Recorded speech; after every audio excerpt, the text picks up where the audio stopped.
Recordemos que la suprarrenal tiene varias capas, una de ellas es la corteza adrenal. Y la corteza adrenal se divide en zona glomerular, fascicular, reticular y luego tengo la médula adrenal, que es la segunda capa. La zona glomerular generalmente produce mineralocorticoides, sobre todo aldosterona. La zona fascicular, glucocorticoides, ¿no? Cortisol, corticosterona. Y la fase reticular generalmente las hormonas sexuales. Y la medular generalmente catecolaminas, noradrenalina y adrenalina. En la zona glomerular tenemos como hiperfunción a la enfermedad de Crohn y como hipofunción al hipoaldosteronismo. El hiperaldosteronismo primario generalmente es un adenoma hipersecretor, ¿no?, en lo que es la corteza adrenal, es más frecuente en mujeres de 30 a 50 años y se llama síndrome de Crohn. Este hiperaldosteronismo idiopático puede también tener hiperplasia adrenal primaria en lugar de adenomas, hiperplasia, ¿no? Y son hiperaldosteronismos que se suprimen con darle corticoides. El hiperaldosteronismo primario se caracteriza por tener hipertensión moderada a severa, ¿no? Generalmente cursan con normopotasemia o con hipopotasemia, ¿no? Tienen debilidad muscular, fatiga, calambres, cefalea. Puede haber diabetes insípida nefrogénica asociada. En el electrocardiograma hay ondas subprominentes. Puede haber arritmias cardíacas, sobre todo extrasístoles. En algunos casos puede haber hipotensión postural u ortostática, bradicardia y a veces edema.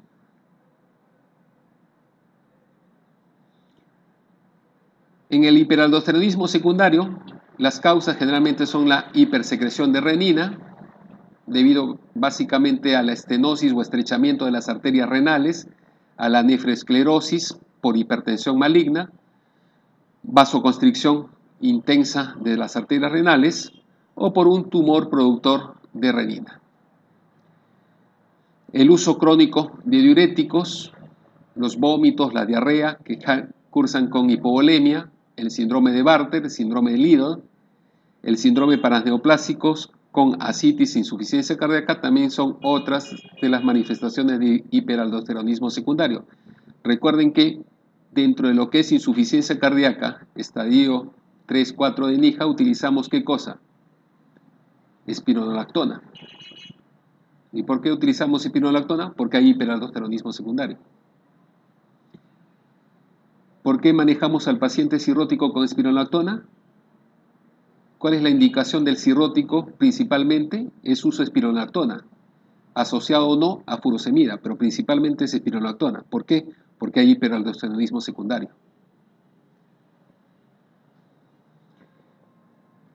Entonces, ¿cuáles son las manifestaciones clínicas que yo tengo que buscar en el hiperaldosteronismo secundario? Alcalosis hipopotasémica, aumento de la actividad de la renina, aumento de las concentraciones de aldosterona. Los síntomas: dolor de cabeza, debilidad muscular, fatiga, parálisis intermitente, entumecimiento y presiones altas, ¿no? Entonces, cuando yo tengo un hiperaldosteronismo primario y quiero reconocer de un secundario, lo que tendría que hacer es dosar los niveles de renina que van a estar presentes en el secundario. Si nosotros entramos a la corteza fascicular, básicamente es los corticoides. Y recuerden que los corticoides tienen no solamente una acción, como dice su nombre, glucocorticoide, que tiene que ver con el metabolismo de los carbohidratos, proteínas y grasas, sino también una acción mineralocorticoide que tiene que ver con el agua y los electrolitos. Va a inhibir la utilización periférica de glucosa, va a provocar neurogénesis y es una hormona lipolítica. Recuerden que el cortisol proviene de una prohormona, que es la proopiomelanocortina. Y esta prohormona tiene varias hormonas y sustancias en su interior, como por ejemplo el alfa-MSH, síntesis proteica, una cadena de proteínas llamadas CLIP, la gamma hormona lipoproteica, las beta-endorfinas, el beta-MSH y las mercatoadrenalinas. ¿Qué sucede cuando yo tengo esta preprohormona y se va escindiendo, se va cortando? Se va a liberar ACTH, pero también se está liberando todas estas hormonas. ¿Y qué va a pasar? Como tengo alfa MSH y beta MSH, eso va a originar que el color de la piel comience a oscurecerse. Y generalmente estos pacientes, como tienen beta endorfinas, son pacientes que son tranquilos, son pacientes que tienen una paciencia extrema, porque tienen niveles elevados de beta endorfinas. La hiperfunción es el Cushing y la hipofunción es el Addison. En el Cushing tenemos la enfermedad, tenemos neoplasias suprarrenales y tenemos producción de ACTH ectópica, es decir, fuera del eje. En otros casos de hiperaldosteronismo tenemos ¿qué cosa?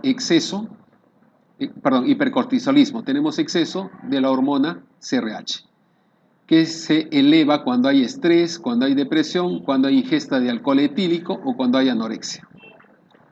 Todas estas en común, ¿qué cosa tienen? Que va a haber una alteración en la producción de cortisol generando mayor cantidad de esta. Las causas del síndrome de Cushing pueden clasificarse en 4 categorías. El síndrome de Cushing suprarrenal o primario, que está producido por adenomas o hiperplasias o carcinoma de la suprarrenal. El síndrome de Cushing hipofisiario, que es básicamente problemas a nivel de la hipófisis, y que se diferencian uno de otro en que generalmente el Cushing suprarrenal no pigmenta la piel. En cambio, el Cushing hipofisiario sí pigmenta la piel por la formación de la prohormona. El tercer grupo es el síndrome de Cushing ectópico, que son sitios donde se va a producir gran cantidad de ACTH, pero que no están en el eje, como por ejemplo los cánceres de pulmón, cánceres pancreáticos, los adenomas bronquiales. Y el cuarto grupo es el síndrome de Cushing iatrogénico, es decir, aquellos pacientes que reciben glucocorticoides de manera exagerada, ya sea por mala prescripción médica o por autoconsumo, ¿no? Un ejemplo clásico, los pacientes asmáticos, que para evitar crisis asmáticas se inyectan o toman corticoides de acción prolongada para evitar las crisis y terminan haciendo Cushing. El Cushing también puede clasificarse en iatrogénico, ACTH dependiente o ACTH independiente. El ACTH dependiente es la enfermedad de Cushing, es decir, el problema hipofisiario. Cuando nosotros hablamos de enfermedad de Cushing se refiere a hipófisis. Cuando hablamos de síndrome generalmente es cualquier otra cosa menos hipófisis. Bueno, acá tenemos también la secreción ectópica de ACTH o la secreción ectópica de CRH. Y los independientes ACTH son los adenomas o carcinomas suprarrenales o la hiperplasia suprarrenal pigmentada primaria que puede haber en los pacientes. Esto es lo que les mencionaba, este es el ritmo circadiano de los corticoides, del cortisol sobre todo. Los síntomas, la cara de luna llena, ¿no? La facies generalmente es de color rojizo por vasodilatación y porque la piel se adelgaza. Puede haber bozo, pequeños bigotes en la mujer, puede haber joroba de búfalo en la parte cervical posterior, acné en la cara de los pacientes, la piel se adelgaza y a veces el colágeno se rompe y formando estrías, y como la piel es delgada, deja traslucir los vasos sanguíneos y por eso esas estrías adquieren un color rojizo, a diferencia de las estrías por obesidad que son blanco-nacaradas, acá las estrías son rojizas o purpúricas. Estas estriaciones generalmente aparecen en los brazos, en el abdomen, en las piernas o en la zona de las mamas. A veces se forman hematomas francos en los pacientes por la rotura de los capilares. Hay aumento de peso, también al igual que en el hipertiroidismo y hipotiroidismo hay miopatía, pero a diferencia de los otros, acá la miopatía es global, no es a predominio de los músculos proximales. Puede haber dolor de espalda, dolor de cabeza, aumento de la micción y trastornos mentales. Obviamente, si lo que yo tengo es un hipercortisolismo, lo que voy a pedir es la medición del cortisol, pero por la orina. Ya hemos dicho que el cortisol tiene diferentes etapas donde puede estar aumentado o puede estar disminuido dependiendo del ritmo circadiano, así que lo mejor es saber cómo está el cortisol en la orina. Eso me va a indicar con bastante certeza si el paciente tiene hipercortisolismo. Puedo también obtener el examen del cortisol en la saliva, no solamente en la sangre, ¿no? Y si es que tengo dudas del diagnóstico, puedo hacer una prueba de supresión nocturna con dexametasona para evitar que se produzcan picos de cortisol. En las mujeres puede haber oligomenorrea, en los hombres hiperandrogenismo, seborrea, acné y hirsutismo, ¿no? El tratamiento es básicamente cirugía. Si no funciona la cirugía, radioterapia. Si no, hay que agregar tratamiento médico como con mitotano, ketoconazol, metilapona y aminoglutide. Recuerden que el ketoconazol, que es un antimicótico, puede utilizarse como alternativa en el tratamiento de pacientes con Cushing. Y cuando ya no hay respuesta al tratamiento médico combinado, ya se hace una adrenalectomía bilateral. Ya no solamente en el sitio donde estaba el tumor, sino en las dos suprarrenales. Veamos esta pregunta. Paciente 56 años con dolor lumbar y dificultad progresiva para realizar las tareas habituales. En los últimos 5 años ha habido aumento de peso, tiene equimosis con facilidad y se detectó hipertensión arterial. Al examen, obesidad central, fase redondeada, aumento de la grasa supraclavicular, disminución de la fuerza proximal y algunas estrías rojizas en el abdomen, glicemia de 136 y la radiografía mostró osteoporosis y aplastamiento vertebral. ¿Cuál le parece la interpretación y la actitud más coherente? Obviamente acá me están hablando de ¿qué? De un paciente con Cushing. ¿Y ahora qué cosa tengo que hacer en este paciente con Cushing?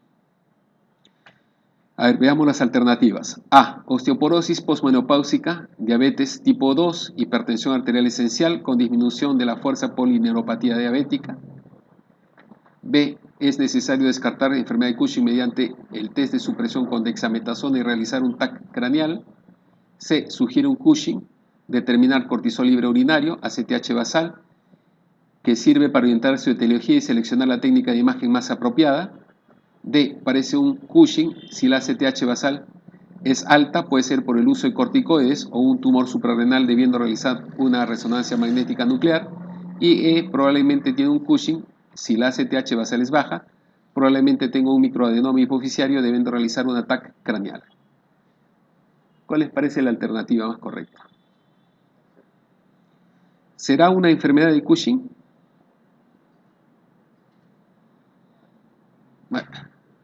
Bueno, ya. Ya hemos dicho que la enfermedad de Cushing no es. ¿Por qué? Porque ya les he dicho que la enfermedad de Cushing cursa con pigmentación. Acá no menciona nada de pigmentación. Todo esto hemos dicho que tiene un Cushing. Pero si no tiene hiperpigmentación, ya hemos dicho que no es hipófisis. Debe ser cualquier otra cosa. ¿Y cuál es lo más común? Lo más común es que sea un problema en la suprarrenal. ¿Cómo yo sé que no es otro problema? Por ejemplo, si fuera un carcinoma pulmonar o un carcinoma bronquial, tendría en el enunciado alguna información, como por ejemplo, tiene una radiografía o una tomografía con un nódulo o una lesión, o de repente me diría, el paciente es un fumador crónico, pesado, o de repente me diría, el paciente ha tenido contacto con asbesto durante bastante tiempo para sospechar en la posibilidad de una neoplasia pulmonar y o broncogénica. De repente también me hubieran dicho, el paciente tiene una tumoración a nivel de epigastrio, en la tomografía se ve una tumoración en el páncreas, como para pensar en un eneme pancreático. Entonces, de esa manera me elimino la posibilidad de problemas neoplásicos. Si hubiera sido un iatrogénico, me hubiera dicho el paciente es un asmático, de repente tiene una enfermedad inmunorreumatológica que está utilizando corticoides por largo tiempo. De repente me hubiera dicho que el paciente tiene una enfermedad como por ejemplo pénfigo o alguna enfermedad autoinmune que utilice en la piel corticoides. Nada de eso me menciona. Entonces, por lo tanto, si no tengo neoplasias, no tengo enfermedad que me indique problemas para uso de corticoides como medicamento, lo que tengo que pensar es que es suprarrenal el problema, ya que hemos eliminado hipófisis porque no hay hiperpigmentación. Entonces, ¿qué cosa tengo que hacer? Es solicitar un cortisol urinario, como hemos dicho, para ver que efectivamente sea un hipercortisolismo. Y al pedir ACTH basal, lo que estoy viendo es si es primario o secundario el problema. Entonces, la respuesta es la letra C. En insuficiencia suprarrenal, las causas generalmente son autoinmunes, es la causa más frecuente en los países desarrollados. En los países en vías de desarrollo, ¿cuáles son las causas más frecuentes? Tuberculosis, SIDA y candidiasis. Menos frecuentes los abscesos. Estas tres son las más frecuentes. TB, SIDA y candidiasis. Puede haber infiltración por metástasis de las suprarrenales que me produce insuficiencia. Puede haber infarto vascular que también me produce insuficiencia. Así como habíamos dicho que en la cirrosis se tiene que destruir más del 90%, más del 80% en los casos de las células que producen ADH.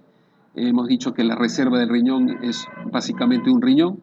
Para que yo tenga una insuficiencia suprarrenal tengo que haber destruido más del 90% del parénquima. Las causas autoinmunes generalmente son aisladas el 40% y un síndrome poliendocrino autoinmune tipo 1 o tipo 2, que es el 60% de los casos. Del tipo 1 es menos frecuente de estos y generalmente cursa con paratiroidismo, candidiasis sistémica, anemia perniciosa, vitíligo y alopecia asociada a la insuficiencia suprarrenal. Los procesos infiltrativos o infecciosos, la tuberculosis generalmente se presenta después de 10 a 15 años después de que haya tenido una infección primaria el paciente. No se presenta de inmediato. ¿Y esto por qué? Porque recuerden que la tuberculosis forma granuloma y cuando se cura, ¿qué cosa genera? Fibrosis. Y la fibrosis puede generar también calcificaciones. Entonces estoy destruyendo parénquima a la larga. La metástasis de pulmón, mama, linfomas, solamente se ve en 4% de los pacientes con síntomas, y el VIH, que es bastante frecuente en nuestro medio. La falla adrenal bilateral masiva, ¿no?, tiene un nombre propio cuando se debe a algún problema infeccioso, ¿no? Y eso se llama el síndrome de Waterhouse-Friderichsen. El síndrome de Waterhouse-Friderichsen es insuficiencia suprarrenal, signos de sepsis, shock séptico, con una infección. Antiguamente se le echaba la culpa solamente al meningococo, pero últimamente se está viendo que el estreptococo, ya sea el Pneumoniae, el beta hemolítico del grupo A, la Pseudomonas y el Escherichia coli también tienen su parte en el síndrome de Waterhouse-Friderichsen. O sea, es un problema infeccioso con una suprarrenal dañada y que me produce signos de sepsis severa. Vean acá, la coloración de la piel es oscura y las líneas, los pliegues también se oscurecen. Las cicatrices también pueden oscurecerse, pero hay un dato que deben de tener en cuenta. Si yo hace un año me diagnosticaron insuficiencia suprarrenal y hace un mes me operaron de una apendicitis, la cicatriz que se forme por la apendicitis va a ser pigmentada. Pero si yo hace 5 años tuve la apendicitis y recién hace un año me diagnostican de insuficiencia suprarrenal, esa cicatriz nunca se va a pigmentar. O sea, las cicatrices que se pigmentan son aquellas que aparecen después de que el paciente ha sido diagnosticado de insuficiencia suprarrenal. Las uñas generalmente también tienen un color oscuro porque el lecho unguial se vuelve oscuro, pero hay también estrías longitudinales de color oscuro. Miren acá, en esta se nota bastante notorio, en este dedo, acá también un poco, pero más acá. Las mucosas también se pigmentan. Tengo que buscar en las encías, en el paladar, ¿no? Que son los sitios más frecuentes, a veces en el glande, a veces en la parte vulvar, en el ano, pero son sitios donde normalmente no lo buscamos, ¿no? Pero van a estar pigmentados. Lo más frecuente es que busquemos en la cavidad oral. La clínica es de deshidratación, hipotensión arterial o shock. Los síntomas generales, astenia, anorexia. El paciente tiene hambre por la sal. Es un paciente que le gusta comer sal instintivamente, ¿no? Así como el ferropénico tiene a veces la pica, que come tierra, porque en la tierra hay fierro. El paciente con insuficiencia suprarrenal a veces tiene apetito por la sal. Exageradamente le echa sal a sus comidas. Los síntomas gastrointestinales, vómito, diarrea, dolor abdominal. Al examen físico es un paciente adelgazado, con hiperpigmentación. Y si yo encuentro una enfermedad autoinmune asociada, lo más probable es que esa insuficiencia suprarrenal también sea autoinmune, ¿no? En este caso, vitíligo. ¿Cómo diferencio una insuficiencia suprarrenal primaria de una secundaria? En la primaria hay déficit de mineralocorticoides, en la secundaria no. En la primaria también hay hiperpigmentación, en la secundaria no. En lo que es hipoglicemia no es frecuente en la primaria y más o menos frecuente en la secundaria. El déficit de hormonas pituitarias obviamente en la secundaria es frecuente y no hay en la primaria. Esos son los puntos que debo tener en cuenta para hacer el diagnóstico diferencial entre primaria y secundaria. El tratamiento, obviamente, si me falta corticoides, tengo que darle corticoides y lo principal es darle hidrocortisona. También se puede dar dexa o prednisona, pero principalmente hidrocortisona. Si hay un déficit de aldosterona, fluocortisona, más sal. Los esteroides de acción androgénica, la dehidroepiandrosterona, generalmente se suelen dar cuando hay apatía, fatiga, infertilidad en los pacientes, ¿no? Sobre todo en aquellos que tienen deseos de procrear. El tratamiento, básicamente hay que tener en consideración que todos los pacientes que tienen insuficiencia suprarrenal deben recibir tratamiento endovenoso urgente. ¿Basado en qué? En hidratación y en corticoides. La hidrocortisona generalmente se da 100 miligramos cada 8 horas. A ver esta pregunta. Mujer de 30 años que presenta astenia y debilidad general, diarrea, hiperpigmentación de piel y mucosas, tendencia a la hipotensión arterial. ¿Cuál es la presunción diagnóstica? Enfermedad de Addison. Recuerden que el Addison tiene los 3 hipos, ¿no? Hipotensión, hipoglicemia y hiponatremia. Y solamente tiene un hiperpigmentación. En nuestro medio, ¿cuál es la etiología más frecuente de Addison? Tuberculosis, ¿no es cierto? Varón de 25 años con enfermedad de Addison en tratamiento sustitutivo presenta una gastroenteritis con intolerancia gástrica y fiebre alta. La actitud a tomar: A. Reducir la dosis hasta que mejore y administrar glucocorticoides por vía oral. B. Aumentar la dosis y administrar glucocorticoides por vía oral. C. Seguir con la dosis habitual por vía intramuscular.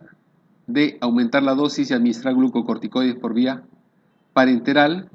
Y E. Reposo gástrico y reiniciar el tratamiento cuando mejore la tolerancia gástrica. ¿Qué les parece? ¿Qué actitud tomarían ustedes ante un paciente que está en tratamiento sustitutivo? ¿Qué es un tratamiento sustitutivo? Es cuando mi paciente ya está controlado, ¿no? Y que solamente requiero darle las dosis fisiológicas. Entonces le estoy dando tratamiento sustitutivo. Pero este paciente que estaba controlado, de pronto hace una gastroenteritis. Y dice intolerancia gástrica, eso significa que el paciente probablemente esté vomitando, ¿no?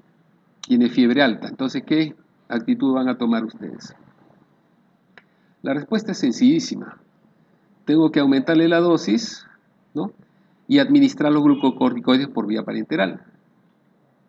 Obviamente, si mi paciente no está tolerando la vía gástrica, significa que lo está botando. Entonces, lo más probable es que no llegue al intestino. Y si por suerte llega al intestino, el problema es que está con diarrea. ¿Y qué significa que está con diarrea? Que tiene peristaltismo aumentado. Y si tiene peristaltismo aumentado, lo poco que llegó al intestino no se absorbe. Entonces tengo que darle la dosis ya vía parenteral. Pero no le voy a dar la dosis de sustitutivo, sino tengo que darle más dosis porque tiene una infección. Entonces tengo que aumentar la dosis y cambiar la vía, ya no de vía oral a vía endovenosa. En cuanto a la zona reticular, que es la que forma los andrógenos, recuerden ustedes por fisiología, bioquímica, la esteroidogénesis. Y recuerden que a partir del colesterol yo puedo tener aldosterona, cortisol y dihidroepitestosterona. ¿De acuerdo? Entonces esta es la vía. Y para eso necesito ¿qué cosa? Enzimas. Pero si yo por desgracia tengo alteración de algunas enzimas como la 21-hidroxilasa, ¿qué va a pasar? Primero, cuando no hay esta enzima, no voy a poder convertir la progesterona en aldosterona. Entonces el camino se va a desviar ¿hacia dónde? Se va a desviar hacia la 17-alfa-dihidroprogesterona. Pero como para que esta 17-alfa-hidroprogesterona se convierta en cortisol, también necesito la 21-hidroxilasa, entonces el camino no va a seguir hacia el cortisol, sino va a ir hacia la delta 4-aldostenediona. Y esta va a seguir su camino y va a formar testosterona y dihidrotestosterona. Por lo tanto, mi aldosterona va a estar baja, mi cortisol va a estar bajo y lo que va a estar aumentado es la dihidrotestosterona. En otras palabras, lo que voy a tener, ¿qué cosa es? Un aumento de las hormonas masculinas. ¿Y eso qué me va a generar? Me va a generar a nivel prenatal, si es mujer, hipertrofia del clítoris, fusión de labios y seno urogenital. Si es un hombre no va a haber problemas porque tiene hormonas sexuales masculinas. Si el problema es a nivel postnatal, el paciente va a tener crecimiento rápido, va a tener una maduración ósea precoz, lo cual va a originar que la talla sea baja del paciente, va a tener vello púbico y acné en forma precoz también. Se le va a adelantar la adolescencia. Pero como hemos dicho que tenía bajo la aldosterona y el cortisol, lo que voy a tener son signos de insuficiencia suprarrenal, anorexia, vómito, deshidratación, hipoglicemia, hiponatremia, hiperponatremia y alcalosis. Entonces, esto me va a generar ¿qué cosa? Una hiperplasia suprarrenal congénita. ¿Cierto? La suprarrenal, como está produciendo poca cantidad de cortisol, poca cantidad de hormonas sexuales femeninas, lo que va a hacer es aumentar su tamaño. ¿Para qué? Para tratar de producir mayor cantidad de esas hormonas. Lo único que va a estar aumentado, ¿qué cosas? Son las hormonas sexuales masculinas, las femeninas no, ni tampoco el cortisol. Entonces, al aumentar el número de células y el tamaño de estas, va a producir una hiperplasia suprarrenal. Y si esta se produce intraútero, es congénita. Y esta hiperplasia suprarrenal congénita, el 75% de ellas tiene un curso clásico, que puede ser perdedor de sal o puede ser virilizante. Si es perdedor de sal, en el hombre lo que va a hacer es un aumento del tamaño del pene, en la mujer va a producir genitales ambiguos y en ambos vómitos, diarrea, letargo y deshidratación. Y si es virilizante, en la mujer va a haber aumento de los genitales y en el hombre también va a haber aumento de pene. En la no clásica, generalmente es de inicio tardío, solamente representa el 15% de los pacientes, va a haber pubarquia precoz, crecimiento acelerado, edad ósea avanzada y pubertad precoz. Y por último, en la médula adrenal, lo que voy a tener, ¿qué cosa es? El feocromocitoma. Así como la diabetes era la enfermedad de las PES, la insuficiencia suprarrenal, la enfermedad de los hipos, acá es la enfermedad de los 10. El feocromocitoma es un tumor productor de catecolaminas y estas generalmente aparecen en la tercera década de la vida, no hay predominancia por ningún género, se localizan principalmente en el abdomen. O sea, no hay pierde. Cuando yo tengo la sospecha de feocromocitoma, lo que tengo que buscar es en cavidad abdominal. 97% de los casos. 2 a 3 en la torácica y casi muy poco en el cuello. 10% de origen extrarrenal, 10% son múltiples, 10% son malignos, 10% aparecen en niños, 10% son de tipo familiar, 10% se asocian a neoplasias endocrinas múltiples, neurofibromatosis, enfermedad de von Hippel-Lindau, síndrome Sturge-Weber. También se le conoce como la enfermedad de los 5 H's: hipertensión, dolor de cabeza, hipermetabolismo, hiperhidrosis, hiperglicemia.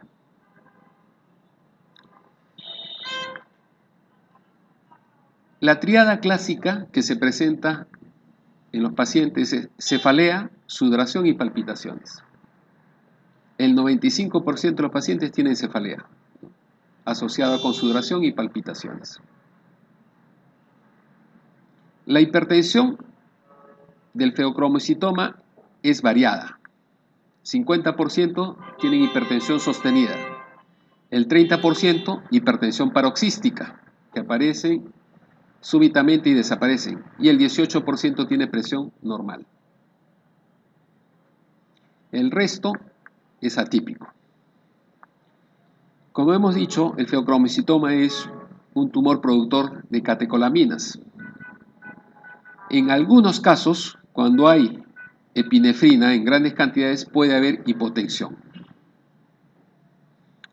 Los síntomas cardiovasculares generalmente, ya hemos dicho que se caracterizan por hipertensión severa, diaforesis, cefalea, pero puede haber también taquicardia y arritmias. En los niños, pregunten por náuseas, aparte de esas cosas. Las manifestaciones en el adulto mayor, recuerden que las catecolaminas, ¿qué producen? Vasoconstricción. La vasoconstricción aumenta la resistencia vascular periférica. El aumento de la resistencia vascular, hipertensión. ¿Pero qué más produce? Cuando hay vasoconstricción, ¿qué va a haber? Disminución del flujo sanguíneo. ¿Y eso puede originar qué cosa? Si esa disminución es a nivel del corazón, infartos. Las catecolaminas, aparte de producir vasoconstricción y aumento de la resistencia vascular, también son arritmogénicas. Entonces me pueden producir, ¿qué cosa? Arritmias que me pueden producir a veces insuficiencia cardíaca congestiva o a veces también infartos cerebrales. La misma hipertensión arterial me puede producir crecimiento del corazón y producir insuficiencia cardíaca congestiva por miocardiopatía dilatada. ¿Qué desencadena los cuadros de hipertensión arterial y de crisis adrenérgica? Sobre todo el estrés, ¿no? Cuando uno está estresado, libera catecolamina. Y si yo tengo un feocromocitoma, peor todavía. Los ejercicios, las maniobras que aumentan la presión intraabdominal, los fármacos como agentes antidopaminérgicos y beta bloqueadores.